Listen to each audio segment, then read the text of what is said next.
السلام علیکم ورحمۃ اللہ وبرکاتہ۔ ناظرین، جیسا کہ آپ کو معلوم ہے کہ ہماری رمضان مبارک ٹرانسمیشن چل رہی ہے، جو کہ ہر سال یکم رمضان سے لے کر آخر رمضان تک چلتی ہے، اور جمعہ والے دن ہماری نشست نہیں چلتی۔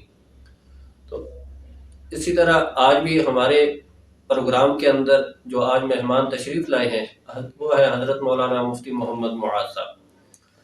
تو آج ہمارے سوالات کے جوابات مفتی محمد معاذ صاحب دیں گے۔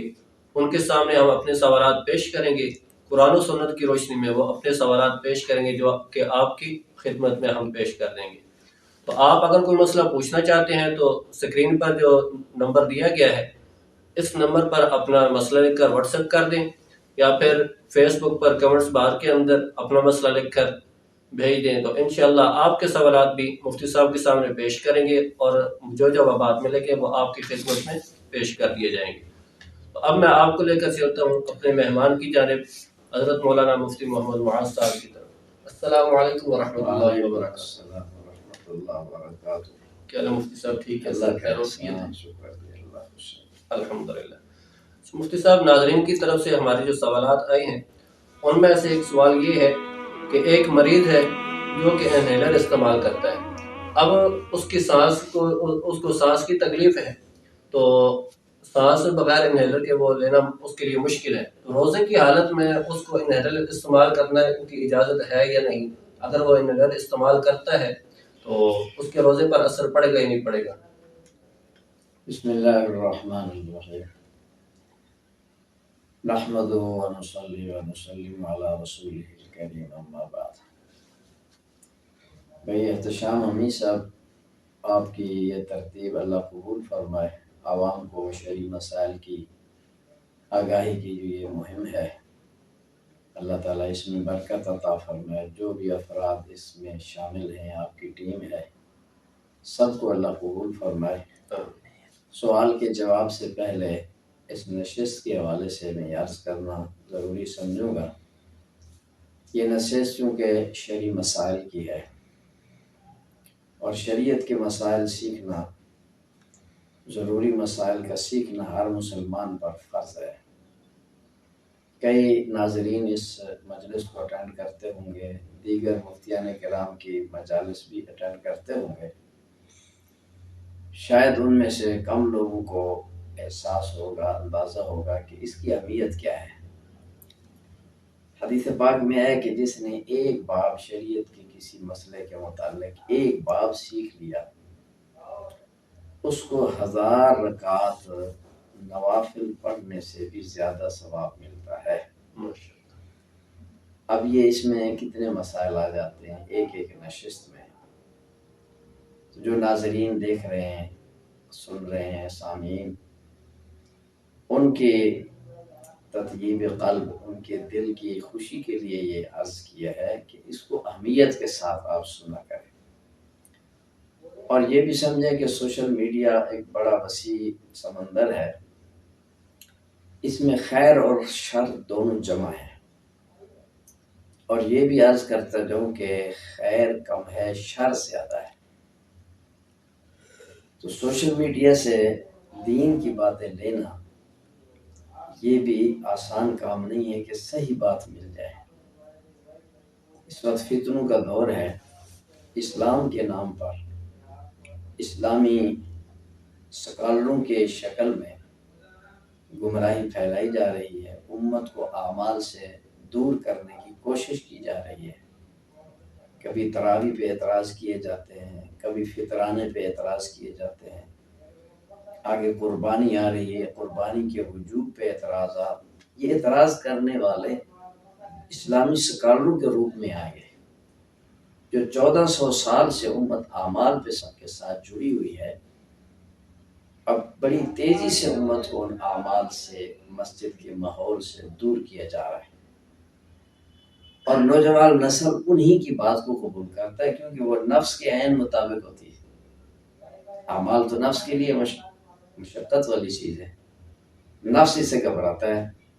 اب اس کے پاس دلیل بھی قرآن حدیث کی ہوگی، وہ قرآن و حدیث پڑھ کر ہی امت کو گمراہ کرے گا، تو اب نوجوان طبقہ اس کو پک کرتا ہے، اور بڑی تیزی سے راغب ہوتا ہے اور اعمال سے دور، مسجد کے ماحول سے دور، حتیٰ کہ ایمان سے بھی فارغ ہو جاتا ہے۔ اس کی آخری حد یہی ہوتی ہے کہ وہ ایمان سے بھی ختم کرنا چاہتے ہیں، کیونکہ یہ جو اعمال ہیں، چاہے نفلی اعمال ہیں، آج نفلی اعمال کی اتنا تردید کی جا رہی ہے سوشل میڈیا پہ، اللہ کی پناہ، یعنی نفلی اعمال کو ایک گناہ کی شکل میں پیش کیا جا رہا ہے، انا للہ و انا الیہ راجعون، کہ وہ ایک گناہ ہے، اب اس سے نفرت کرنی ہے۔ اب جو ایسے لوگوں کو سننے والے ہیں جو سوشل میڈیا کے چیمپئن ہیں، وہ نفلی اعمال سے دور بھاگے اور ایسے بھاگے کہ ان کے فرائض بھی ختم۔ میرے سامنے سینکڑوں مثالیں ہیں، وہ فرض نماز بھی ان کی ختم ہو گئی، ایمان سے بھی چلے گئے۔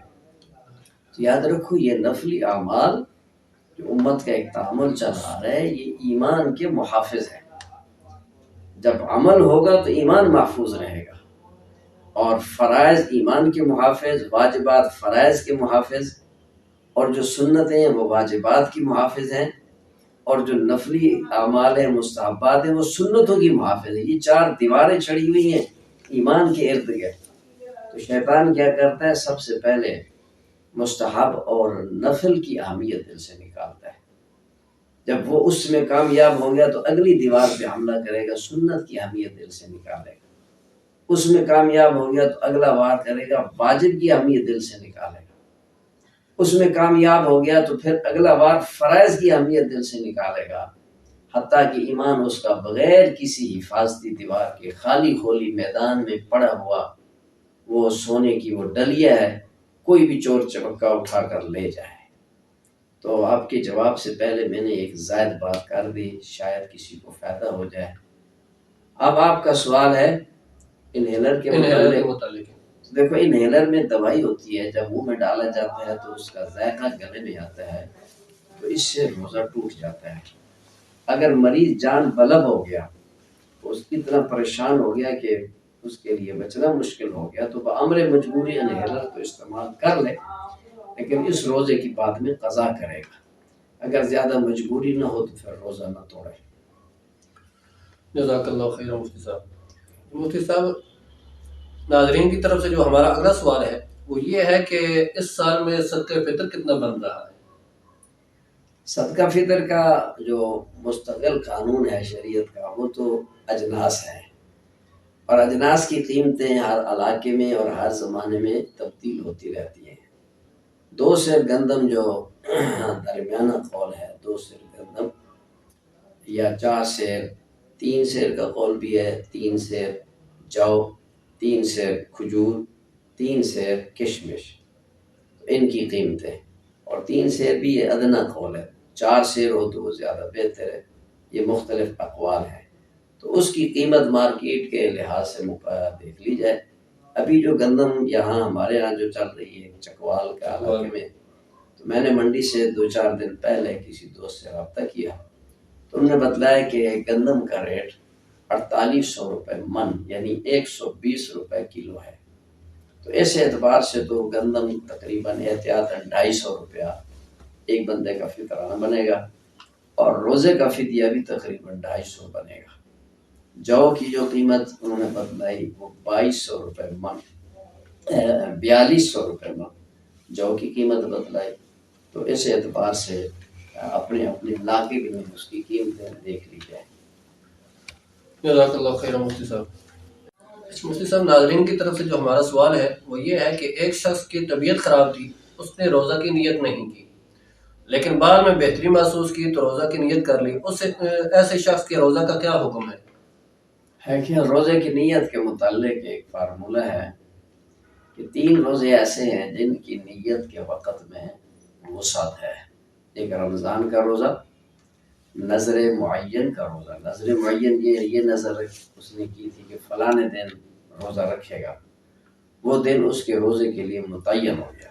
اور تیسرا روزہ نفلی روزہ ہے، اس میں وسعت یہ ہے کہ صبح سحری کے وقت سے لے کے نصف نہار شرعی سے پہلے تک نیت کر سکتا ہے، اور نصف نہار شرعی سے مراد زوال کا وقت نہیں ہے، بلکہ صبح صادق جب طلوع ہوتی ہے اس وقت سے لے کے غروب شمس تک جتنے گھنٹے اور منٹ بنتے ہیں اس کا نصف نکال لیا جائے تو جو اس کا نصف بنتا ہے وہ نصف نہار شری کہلاتا ہے، اس سے پہلے نیت کر سکتے ہیں۔ جزاک اللہ خیر۔ مفتی صاحب ایک اور ناظرین کی طرف سے سوال ہے، وہ یہ ہے کہ ایک عورت ہے وہ اپنے غریب پوتے کو فطرانے کی رقم دے سکتی ہے یا نہیں دے سکتی؟ جی فطرانہ اور اس طرح جتنے بھی واجبی صدقات ہیں، زکوٰۃ، عشر، فطرانہ، اسی طرح نظر کے پیسے، فدیے کے پیسے، یہ واجبی صدقات کہلاتے ہیں۔ اپنے اصول اور فروع کو دینا جائز نہیں ہے۔ اصول سے مراد اوپر والے رشتے، باپ، دادا، پردادا، دادی، پردادی، یعنی خونی رشتے جو ہیں۔ خونی جو رشتے ہیں، نانا، نانی، اوپر تک، یہ اصول کہلاتے ہیں۔ اور نیچے والے اولادیں، اولادوں کی اولادیں، ان کی اولادیں، یہ نیچے فروع کہلاتے ہیں۔ اصول اور فروع کو یہ واجبی صدقات نہیں دے سکتے۔ اسی طرح خاوند بیوی کو اور بیوی خاوند کو نہیں دے سکتا، باقی سب رشتہ داروں کو دے سکتے ہیں۔ تو نواسا اور پوتا چونکہ فروع میں آتا ہے، اس لیے اس کو فطرانہ نہیں دے سکتے۔ جزاک اللہ خیر۔ مفتی صاحب اگلا جو ناظرین کا سوال ہے وہ یہ ہے کہ روزے کی حالت میں بھاپ لینا کیسے ہے؟ اب بھاپ والی ایک مشین بھی آئی ہوئی ہے، اور دوسرا ایک طریقہ جو دیسی طریقہ ہے کہ گرم پانی کر لیا جائے، ابال لیا جائے، اس میں سے بھاپ لینا، کیونکہ وہ بھاپ بخارات کی شکل میں پانی اڑ رہا ہے، تو اس بھاپ کا کیا حکم ہوگا روزے کی حالت میں؟ دیکھو بھاپ میں بھی تو اگر پانی اندر جاتا ہے، یہ تو ڈاکٹر بتائے گا کہ پانی اندر جاتا ہے کہ نہیں۔ اگر پانی اندر جاتا ہے پھر تو وہ روزے کے لیے ناقص بنے گا، اگر پانی نہیں جاتا تو پھر نہیں ٹوٹے گا روزہ۔ جزاک اللہ خیر۔ مفتی صاحب اگلا جو ہمارا ناظرین کا سوال ہے وہ یہ ہے کہ روزے کی حالت میں حجامہ کرانا کیسا ہے؟ یہ حجامہ کرانے میں حرج نہیں ہے، اس سے تو خون خارج ہوتا ہے، داخل نہیں ہوتا، کرا سکتے ہیں۔ البتہ اتنا زیادہ بھی نہ کرائے کہ جس سے ذوق پیدا ہو جائے، روزہ نبھانا مشکل ہو جائے۔ جزاک اللہ خیر۔ مفتی صاحب ناظرین کا جو اگلا سوال ہے وہ یہ ہے کہ روزے کی حالت میں نسوار یا سگریٹ پینا کیسا ہے؟ اس میں روزے پر کوئی اثر پڑتا ہے نہیں پڑتا؟ ظاہر ہے روزے کی حالت میں نسوار اور سگریٹ وہ گلے میں جاتی ہے تو روزہ تو اس سے ٹوٹ جائے گا۔ اور رمضان ایسے جو لوگ ہیں وہ رمضان المبارک کو غنیمت سمجھیں، اس نشے سے جان چھڑوانے کا اللہ نے موقع دیا ہے۔ ان سے تو یہی درخواست ہے کہ رمضان میں اپنی ٹریننگ مضبوط کریں، 1 مہینہ پابندی روزے کی وجہ سے کر لیں تاکہ مستقل ان نشوں سے جان چھوٹ جائے۔ اور کئی لوگ الحمدللہ ایسا کر لیتے ہیں، رمضان کی برکت سے ہمیشہ کے لیے نسوار، سگریٹ وغیرہ چیزوں سے جان چھوٹ جاتی ہے۔ یہ تو ایک نیری مصیبت ہے۔ مفتی صاحب ایک اور بات اکثر دیکھنے میں آتی ہے کہ ایک آدمی ہے وہ سگریٹ اس نے جیب میں رکھی ہوئی ہے، نسوار جیب میں رکھی ہوئی، نماز پڑھنے کے لیے جاتا ہے تو وہ مسجد میں جانے سے پہلے جیب سے نکال کر وہ باہر رکھ دیتا ہے، اس متعلق شریعت ہاں کیا یہ کہتی ہے؟ تو اس نے اچھا کام کیا ہے، کیونکہ بدبودار چیز ہے، اور بدبودار چیز کو مسجد میں لے جانا حدیث پاک میں منع آیا ہے۔ تو وہ جیب سے بھی نکال کے رکھیے، اگر منہ میں بدبو ہے تو منہ بھی صاف کر کے جائے۔ حتیٰ کہ اگر منہ سے سگریٹ وغیرہ کی، نسوار کی بدبو آ رہی ہے تو ایسے شخص کے لیے جماعت کی صف میں کھڑا ہونا بھی مکروہ قرار دیا گیا ہے۔ منہ اچھی طرح صاف کرے، اور یہ بھی عجیب بات ہے کہ اس کو خود کو احساس نہیں ہوتا، اور دائیں بائیں کھڑے ہونے والوں کو تکلیف ہو رہی ہوتی ہے، اور وہ بیچارے بتا بھی نہیں سکتے کہ یہ کہیں ناراض نہ ہو جائے، کیونکہ اپنی غلطی سننا، اپنی غلطی کو قبول کر لینا، یہ تو ہمارے ہاں ماحول ہی نہیں ہے۔ ہم تو اس کو سے لڑ پڑیں گے کہ تو ہوتا کون ہے۔ تو ہر ایک کو خود اپنا خیال رکھنا چاہیے۔ اللہ پاک دین کی صحیح سمجھ عطا فرمائے۔ جزاک اللہ خیر۔ مفتی صاحب ناظرین کے طرف سے جو ہمارا سوال ہے وہ یہ ہے کہ ایک آدمی ہے، اس نے روزہ توڑ دیا، اب روزہ توڑنے پر ظاہر ہے کفارہ آئے گا، تو وہ کفارے کے روزے رکھ نہیں سکتا، تو اس سے کیا کرنا چاہیے؟ شریعت کیا کہتی ہے؟ رہنمائی فرمائیں۔ کفارے کا روزہ ہے تو اس پر لازم ہے، اگر ابھی نہیں رکھ سکتا تو انتظار کرے گا، وصیت نامہ لکھ دے گا کہ میرے اوپر ایک کفارہ لازم ہے، انتظار کرے گا موسم کی تبدیل ہونے کا، دنوں کے چھوٹے ہونے کا، اس موقع پہ رکھ لے۔ اگر ایسا بھی ممکن نہیں ہے تو پھر اس پر تو صورت اس کے فدیے کی کوئی بن سکے گی، لیکن حتی الامکان اس کو کفارے کا انتظار کرنا ہوگا۔ جزاک اللہ خیر۔ مفتی صاحب اگلا جو ناظرین کا سوال ہے وہ یہ ہے کہ ایک مسجد امام ہے وہ فطرانے کی رقم لے سکتا ہے یا نہیں لے سکتا، اس بارے میں دیکھو جو ائمہ کرام ہیں وہ بھی اگر نصاب کے مالک نہیں ہیں تو وہ ایسی رقم لے سکتے ہیں، لیکن اگر وہ مقتدی حضرات اس وجہ سے فطرانہ دیتے ہیں یا زکوٰۃ دیتے ہیں کہ چلو ہمارا امام ہے اس کو ہم تنخواہ جو تھوڑی دیتے ہیں تو ساتھ فطرانہ زکوٰۃ بھی دیتے رہیں، امام بھی خوش ہے، چلو میرا گزارا چل رہا ہے، لوگ بھی خوش ہیں، تو یہ فطرانہ زکوٰۃ ادا نہیں ہوتا۔ تنخواہ اس کی پوری دے اور اس کو خوش رکھیں، پھر اس کی ضرورت پڑ گئی وہ مجبور ہے تو اس کا تو وہ اضافی تعاون ہوگا، اس وجہ سے نہیں کہ وہ ہمارا امام ہے۔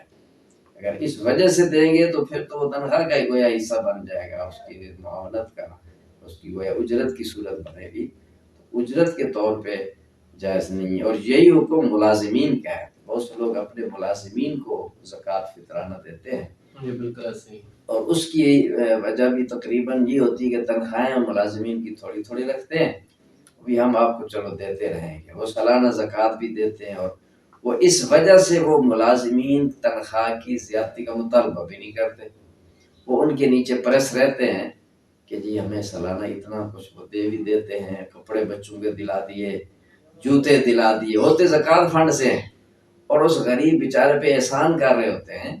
اللہ تعالیٰ نیتوں کو جانتے ہیں، یہ اللہ تعالیٰ کے ساتھ 420 نہیں کرنی چاہیے، تو ان کی تنخواہ دل کھول کے رکھیں، کھلی تنخواہ رکھیں، پھر اگر ضرورت مند ہے ملازم کو بھی دے سکتے ہیں، اگر اس رقم کا تعلق اس کے عمل سے، کام سے نہ ہو۔ جیسا کہ ناظرین آپ نے سنا، مفتی صاحب نے آپ کے تمام سوالوں کے جوابات قرآن و سنت کی روشنی میں دیے ہیں اور ہم نے آپ کے سامنے پیش کیے ہیں، تو اب ہم چلتے ہیں اپنے اختتام کی طرف۔ تو آج کی جو ہماری نشست ہے وہ مکمل ہوئی۔ اب میں آپ کا بھی شکریہ ادا کرتا ہوں اور مفتی صاحب کا بھی شکریہ ادا کرتا ہوں کہ انہوں نے اپنے قیمتی وقت نکال کر ہمارے پاس تشریف لائے، ہمارے پروگرام میں شرکت کی اور آپ کے سوالوں کے جوابات عطا کیے۔ تو اب میں اجازت چاہتا ہوں۔ السلام علیکم ورحمۃ اللہ وبرکاتہ۔